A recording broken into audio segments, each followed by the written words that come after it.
হঠাৎ করে কাল বৈশাখী, চৈত্রের শেষ বেলা পাতা ওড়ে নাকি, গত বছরের মায়া ভেঙে যাবে বলে রাজপথ ভেসে গেছে অচেনা কাজলে।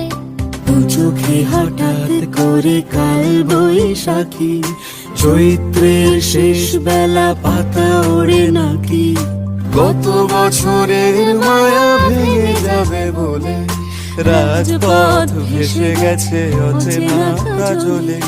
তুমিও অঝরে তাকে শুধু ভালোবেসো, এসো হে বৈশাখ এসো।